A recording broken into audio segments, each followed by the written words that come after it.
Hey guys, we're back to see what happens in Polaris when they go after the creature down below. Chapter 22, The Hunt. The sun had passed its peak and began its slow slide towards the evening. The 5 healthy members of the ship's crew were about to head down too. Owen stood at the mouth of the freshly opened aft hatch. Bent nails and discarded boards were neatly stacked nearby. The lantern in his left hand glowed uselessly in the sunlight, as the pistol in his right pointed down to the dark expanse below. He risked a quick look forward. "Keep your eyes open and your ears apeak," he called to Maria, where she knelt among her weaponry. "Our lives are at stake." She looked up at him and put her hands on either side of her head. She extended her index finger upward. "She is imitating a bull," explained Emma, who was standing just beyond Owen. "I thought she was a bullfighter," he said, confused. "To the Spanish, it is all one." Owen shook his head, baffled. "Are you two going to stand there out in the open all day?" called Thatcher, third in line. After listening to Henry's explanation on the monster's exoskeleton, he had replaced the gaff hook he had been carrying during their last adventure between the decks with a hatchet. "We are not trying to sneak up on the thing," Owen reminded Thatcher. "We want it to come for us." He said it bravely enough, but with his thoughts were far less bold. "Lord, help us all," he whispered as he turned and headed down the ladder. First in line, he thought. First to die. But there were no onrushing claws to greet him as he reached the bottom, only ankle-deep water that he found nearly as alarming. He stepped aside to make way for Emma, then Thatcher, and Henry and Aaron. For a while, they all stood there in the sloshing water and squared off sunlight. It would be better, all things considered, if the creature came to us," said Owen. "That is true," said Henry, "but it is impossible, as yet, to ascertain its manner of predation." Owen had no idea what he meant, but as they were in no hurry, he asked this learned boy one question that would been on his mind. "Why an ant? I mean to say, if this thing is a fungus, and this fungus has attacked old Macy, then why is it a monstrous insect we are hunting for, and not, for example, a boyish mushroom?" "That is a fine question," said Henry, raising his voice as he answered. "Whatever the answer is," thought Owen, "I am glad he understands the dangerous waiting game we are playing. To be heard, to be seen. It is a parasite, and I believe the ant is the species it usually targets," began Henry. "There must be some strong connection between the two. After preying on ants for so long, the fungus seems to have, how do I put this, taken on their essential characteristics, perhaps?" "Their essential what?" said Aaron, who had affixed a long iron spike at the end of the mop handle and was now waving an improvised spear towards the darkness. Henry, who was carrying a thick-handled torch as both a weapon and a source of light, went on. "There is a theory gaining some ground of late concerning the transmutation of species over time.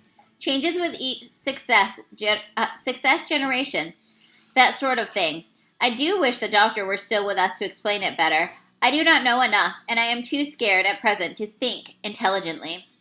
Owen snorted and then regretted this instantly. At the very least, he admired the boys honestly, and if the botanist assistant had been rendered stupid, where did that leave the cabin boy? Still, Owen thought, he just might understand something that his scientific crewmate did not. The realization came to him from an unlikely place. A summer day years before, spent at the beach with his mother.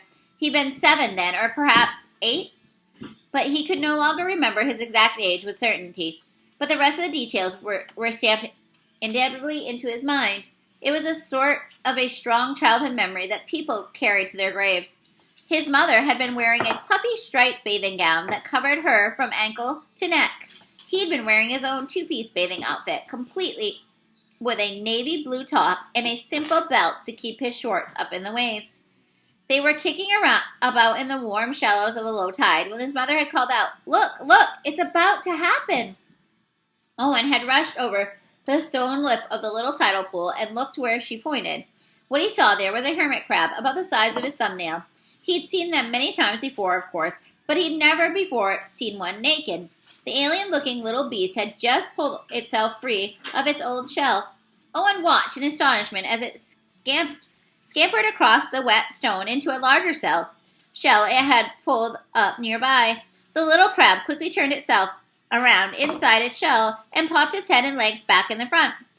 Without a moment's hesitation, it walked right off the lip of the tidal pool and plopped down into the shallow sea. Owen had stared at the abandoned shell. Once the hard back of the crab, it was now just another shell. It outgrew it, you see, his mother said. It could barely fit inside or pry itself loose, and so it needed to find a larger shell. It needed a new home, just as we shall when your little brother or sister arrives. His mother had straightened up as Owen looked at her belly, bulging out beneath her gown. He nodded then, thinking that he understood, and he had understood about the crab at least. What he didn't know was that his younger brother, for the would have been a brother, would never arrive. Not really. He would die in the process of being born, just as his mother would die in the process of giving birth. Owen was glad he hadn't known that then. He was certain that the same sort of thing was happening here. The creature they were hunting was a parasite. He knew what that meant. He'd had some schooling too, even if most of it was on board the ship. A parasite was an opportunist, a scrounger, a tick growing fat on a dog's hide. And this one is a fungus with no feet of its own. It would rely on some other creature to carry it. And after all those years in the jungle, relying on ants to carry it short distances, it had simply found a better home. It had sought out a bigger home, just as the crab had, one with longer legs to carry it further. As his eyes propped to the dim belly of the ship, he saw a bit of light from the opening grate midway down the passage. That was the one they were aiming for. He raised the lantern and held it out in front of him. As one final thought made his blood run cold, this creature had found not only longer legs to carry it, but tall sails as well. If this horrid species spread, he realized the Polaris would be the vessel that spread it. They had to kill the monster before they reached land and before it killed them. Owen set his jaw and steadied his hand. "Come out, you fiend," he called into the dull, wet hollow before him. "Come out and get what's coming to you." There was no response. The only sound was the water slushing in their feet and the gentle waves slapping against the hull. "It must know we're here by now," said Henry. "Aye, it knows," said Owen.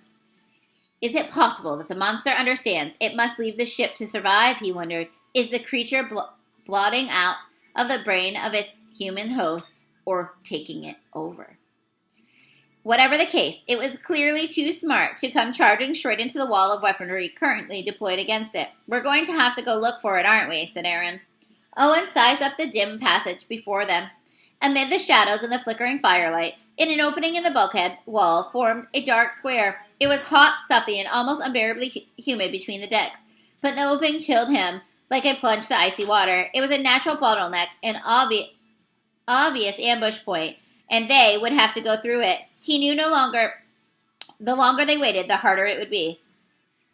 "No time like the present," he said, taking a deep breath. "And remember, if we encounter it amidship, we are to draw it to the grating here. Or it might meet us there like last time," offered Emma. "One can hope," said Owen, though he knew it was a strange thing to hope for.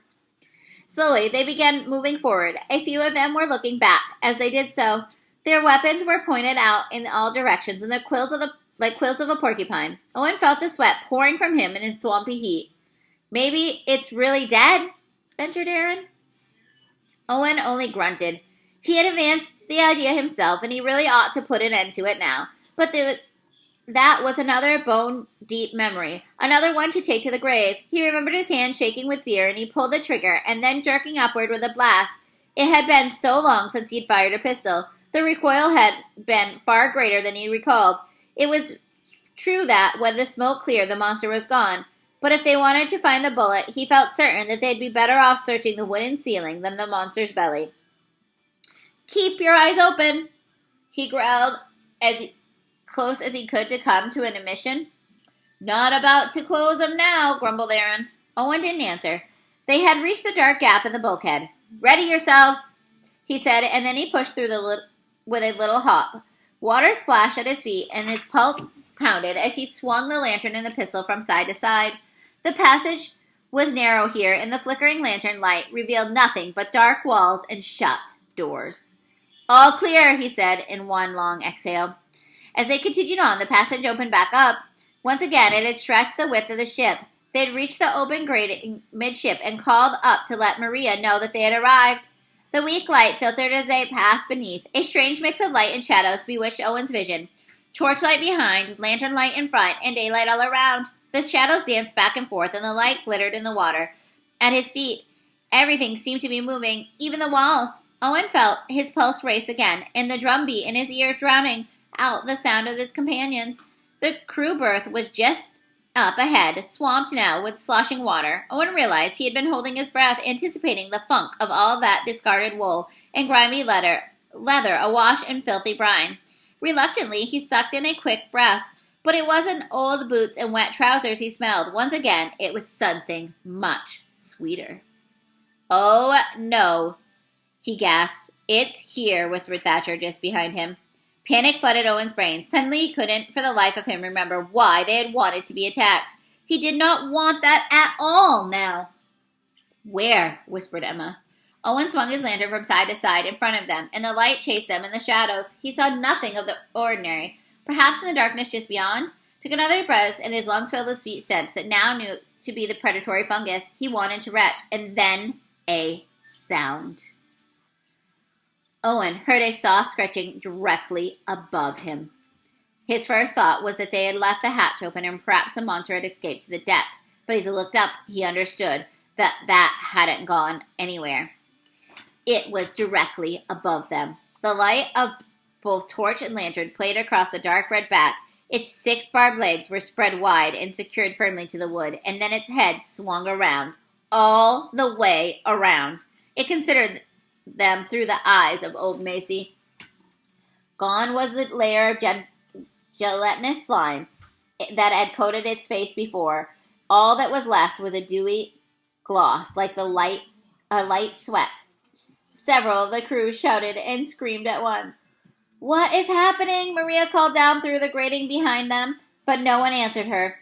The group scattered outward in a rough circle, and the creature released its grip and dropped down in their midst. As Owen watched, the thing flipped over in midair, and it landed on all 6 legs with a soft splash and a loud thud. The middle legs, he saw, were now as long as the others. It has grown, he realized. It has matured. Trembling, Owen struggled to draw back the hammer of his pistol. The monster rose from its belly and stood on its 2 hind legs, its antennas nearly touching the ceiling. Click. The hammer of the pistol locked into place. Once again, Owen's face swung around. His eyes locked onto Owen's. "Fire, Owen!" called Thatcher, just off to his left. His hatchet raised. The creature was outlined against the light of Henry's torch. It had grown tall but thin, with bulbous sections in its chest and hips connected by a thin, almost dainty waist, and clearly visible light behind where Henry and Aaron had cut off from the others and seemingly paralyzed with fright. "I can't risk it," yelled Owen. He had only one shot and no longer entered any delusion of accuracy. "Give ground, you two." Aaron stood like a statue, his improvised spear held directly out in front of him. Henry's eyes were as round as silver dollars, and he was waving his torch vaguely at the monster's direction. Curse them, thought Owen. Who would have thought those 2 would need to be told twice to flee? He raised his trembling gun hand and aimed for the round red ball of the thing's chest. He reminded himself to recoil this time. "Exhale and fire," he whispered, repeating the advance as he received when he first learned to shoot. But before Owen even finished the phrase, the creature kicked one of his powerful legs standing forward. A bucket's worth of filthy salt water splashed across Owen's face and his chest. Worst of all, his gun. He pulled the trigger. The hammer fell forward and landed with a solid metallic clack. But there was no spark, no fire. Is the pan wet? Is the powder? Owen looked quickly down at the pistol, then back up at the creature. It cocked its head to the side and smiled. It was a terrible smile, not because it was monstrous, but because it was so still human. It didn't help that Owen's teeth had turned quite black now. Owen swallowed hard. He would have to try again, but before he could get his thumb on the hammer, the creature rushed forward. On either side of Owen, Thatcher and Emma fell back toward their respective walls. Thatcher hacked at the air with a hatchet, and Emma lashed out wildly with a knife in her hand now. One of them made contact. Owen heard a quick sound behind him. Tick-clack, like metal on bone.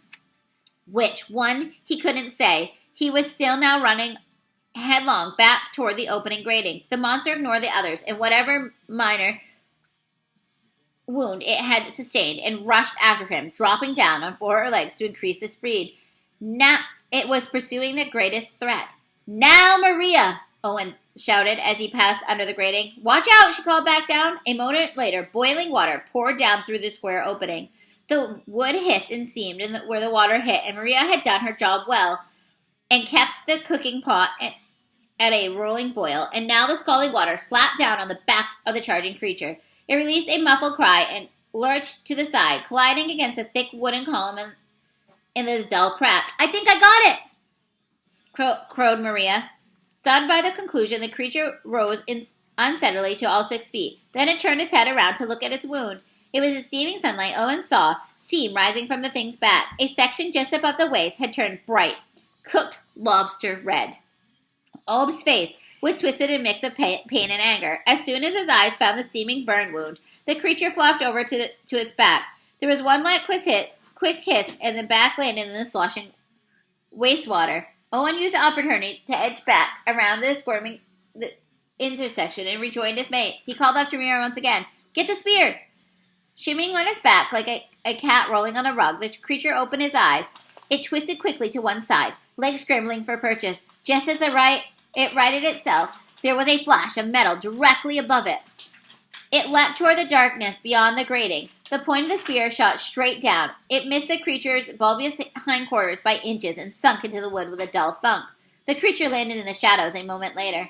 From the edge of the light, it peered up towards the grating. Maria's shape was visible through the opening as she wrestled with the spear, trying to free it from the floor. "Be careful, Maria," Emma called up. "It's watching you." The spear came loose with one final tug, and Maria began hauling it up. "Where is it?" she called. "I won't miss this time." Meanwhile, Owen and the others had regrouped on the other side of the light. Once again, they faced forward, a solid wall of weaponry. "It's injured," whispered Owen. "We must charge it." Click! The hammer of his pistol locked into place. Without even looking down, the creature leaned back out of the light, and suddenly it was gone.